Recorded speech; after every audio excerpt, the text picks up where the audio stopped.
नमस्कार। मैं सर्वोत्तम केतकर।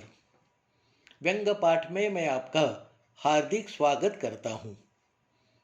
रचना का शीर्षक है सरकारी बाबू। एक दिन अकबर ने बिरबल से पूछा, अपने राज्य में होशियार लोगों की संख्या कितनी होगी? बिरबल ने तुरंत जवाब दिया, खाविंद, आप सोचते हैं उससे एक कम।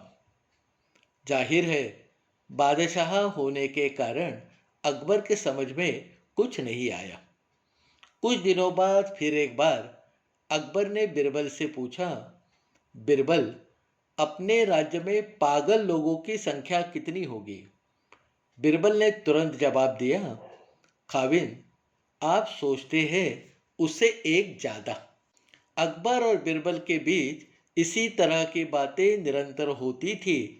कभी कभी मेरे मन में सवाल आता है, ये अकबर बिरबल से हरदम नए नए सवाल करता था तो उसका देश कौन संभालता था? अकबर से लेके आज तक ये सवाल हर शख्स के मन में जीवित है, देश कौन संभालता है?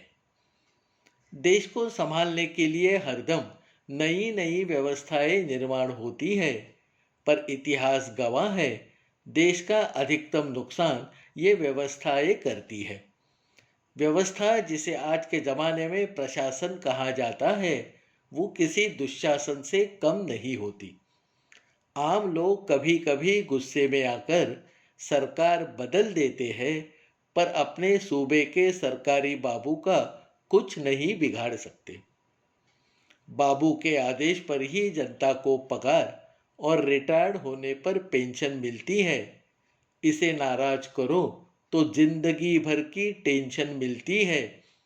चुनाव में हराकर नेता से लिया जा सकता है बदला, पर बाबू का क्या, ज्यादा से ज्यादा तबादला। आधे से ज्यादा बाबू लोग होते हैं सरफिरे, फर्क नहीं पड़ता उन्हें कोई जिए या मरे। ये बाबू अपना रुख जमाने के लिए पूरा जोर लगाते हैं। कानून कितना भी सख्त क्यों न हो, ये उसे कमजोर बनाते हैं। बाबू अपनी मनीषा को कानून की लकीर बताते हैं। मन में आए तो ये अमीर को फकीर बनाते हैं। कहने को तो देश की मालिक है जनता, पर बाबू किसी का कुछ नहीं सुनता। सारा कारोबार बाबू के हवाले है, और जाहिर है, नेताओं से ज़्यादा बाबुओं के घोटाले हैं। बाढ़ या सूखे जैसे प्राकृतिक आपदा में बाबू अपना एक दिन का वेतन राहत कोष में देते हैं। इस उदारता पर सरकार से शाबाशी भी लेते हैं। जनता इस पर खूब हंस लेती है। हंसी का कारण पूछने पर जनता कहती है, एक दिन का वेतन नहीं, एक दिन की कमाई दे तो बात अलग है। नेतागण अलग अलग पार्टियां और पार्टियों के ही अलग अलग गुटों में बट जाते हैं, पर सारे बाबू एक टोली की तरह काम करते हैं। नेताओं को घास डालकर एक साथ मिलकर अपनी अपनी जेबें भरते हैं। संविधान के अनुसार नेता जनता के लिए कोई भी काम तब कर सकते हैं जब उस पर बाबू की मुहर लग जाती है। मुहर लगाने के वक्त बाबू करने लगते हैं अगर मगर, नेता पर ही बरपा देते हैं कहर। जनता के हित की बात करने वाले नेता को ये बाबू पहले उसी के फायदे की बात समझाते हैं।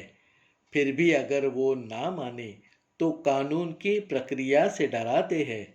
ज़्यादातर नेताओं का ईमान इस बात से डगमगा जाता है, फिर वो नेता वही करता है जो बाबू के मन भाता है। बाबुओं की पैदाइश ब्रिटिश राज में हुई, पर आज़ादी के बाद इन्हें शोहरत और ताकत मिली।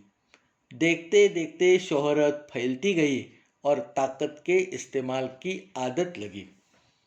देश में शेर, बाघ और अन्य कई जानवरों की आबादी घटने पर उन्हें संरक्षित प्रजाति का दर्जा दिया जाता है।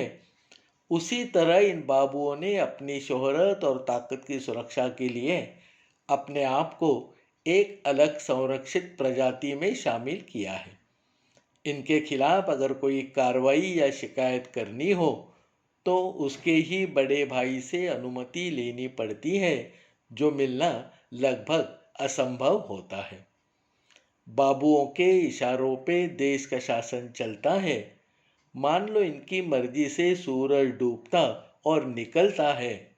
अकबर के ज़माने में बिरबल था, पर कोई बाबू नहीं था। इसी कारण प्रशासन इतना बेकाबू नहीं था।